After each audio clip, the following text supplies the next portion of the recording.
And I've already got another book coming in my mind, which is going to take it on even further, because a lot of pennies have dropped in even in the last 2 weeks. Big pennies about how this matrix actually is constructed and what it is. And what has been happening to me, Jack, is that over the last particularly 6 months, I'm going into states in sleep of dreams that are so vivid. It's like this world. If people talk about, and I've talked about the fact that, this is in effect a form of dream. And when we're in sleep, we dream other dreams, which don't have the limitations, of course, that this dream has, because if we fall off a cliff in the dream, we wake up with, in a start. Oh my goodness me! Oh, what just happened? But you're still alive.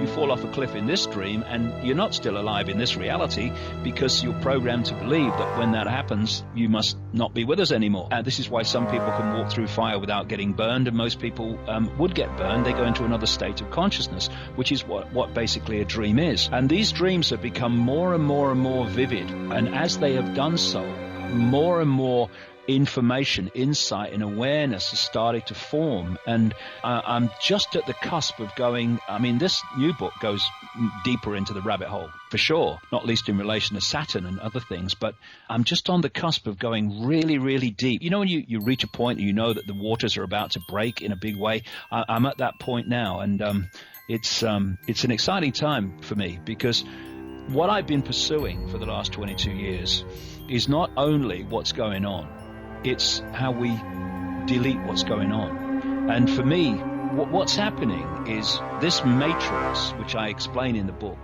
and we'll do even more in the next one because of what's happened since it went to the printers. It has created a feedback loop, if you like, with human awareness, the human mind. And the feedback loop is this. And it's interesting because you kind of went in some way earlier mentioning this in terms of them telling us what's going to happen, and it happens. The feedback loop is the matrix in its forms feeds us a sense of reality. We believe that sense of reality, and then we feed back into the matrix that sense of reality, which empowers it to feed it back to us in a more powerful way. So it becomes a receiver-transmitter kind of relationship, where the more we believe what we are led to believe, the more we empower the matrix to manifest what we have been manipulated to believe. And that feedback loop has to be broken. And when people start to awaken, and they start to, even at the level of Occupy protests and Tea parties in a smaller way, and the more we move on in a much more fundamental way to see the world and reality in a different way, we break that feedback loop. We're no longer feeding back into the matrix information construct what it's feeding to us. And therefore, we're weakening that rather than empowering it. That is why it is so important for everybody, as many people as possible, to wake up and disconnect themselves from this, I believe what I'm told, I believe what I'm told, and question it and see it in another light, because you break the feedback. And so that's great. And this is why it's so important for people to wake up and wake up and wake up, because it's weakening the power we're giving to the matrix to further influence us. But for me, there is an energetic code.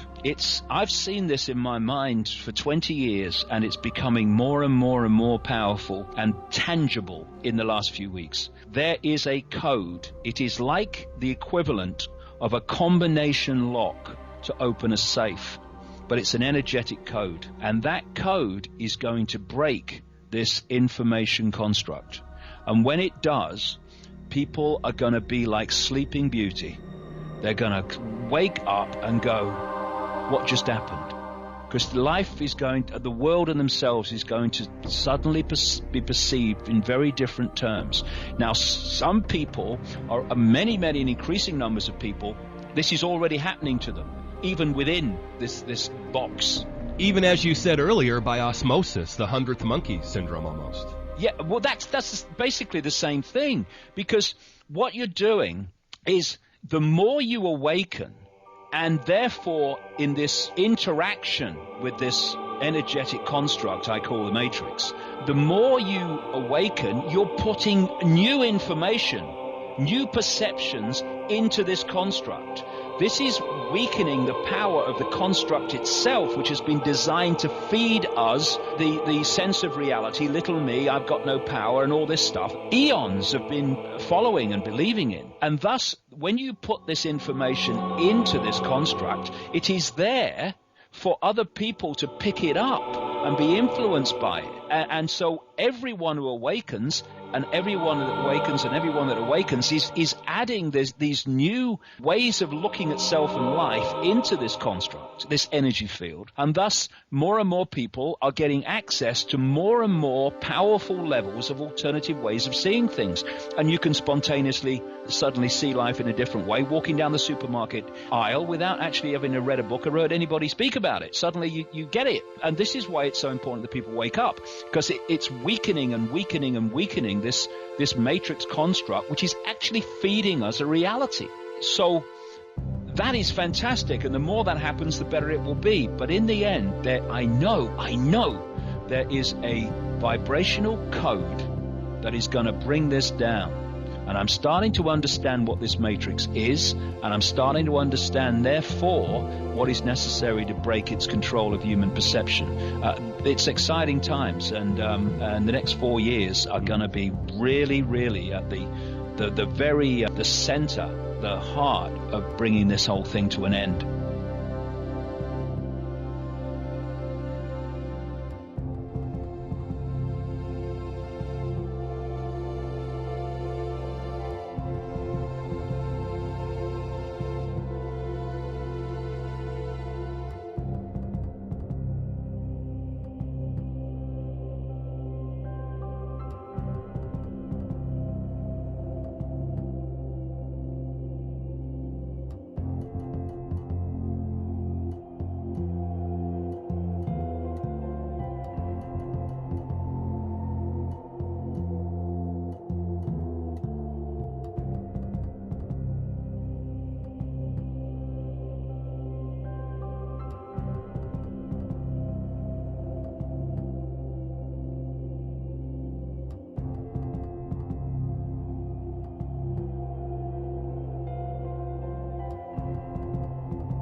Human freedom, where people had reached the point where they remembered who they were and thus accessed the infinite power of who they are to construct their own reality, whatever that may be, instead of having their reality constructed through them by the suppressed or manipulated, engineered ignorance, which is telling them that they are a fraction of who they really are. I don't cry when horrible things happen. I never have. My reaction to horrible things is, I want to do something about this. But I do cry easily when I see people joyous, when something wonderful has happened to someone. That makes me cry so easy. Don't give me a weepy movie without a hanky. But when I see people waking up, when I see them getting it, when I see them, the look on their face when they go, I am more than I thought I was. I am not, Ethel Jones that works at the store. I am something greater than that. Well, I mean, it just moves me to tears all the time, because it's just like, yes, that's what I do it for, Well, it's the same with me. I mean, when I see people playing it forward, it definitely gets me a little weepy sometimes. When I see people, these random acts of kindness. This Christmas, we had a lot of people going in and anonymously paying people's electric bills. And this is the new world that we're living in, David, and it's a wonderful legacy, maybe for both of us. Yes, that's exactly it. Acts of kindness probably make me cry easier than anything else, because I think part of it is this deep knowing that we all have, that's how life can be, and within, if you like, the genetic memory, that's how life once was before this hijack took over. It's so simple. If we want a world of kindness, then let's be kind. And want a world of peace, let's be peaceful. It's that simple. It's not complicated. It's not, rocket science. It's what you express collectively is what you collectively experience. And we can change this world so fast by changing ourselves in vast numbers, which collectively changes everything.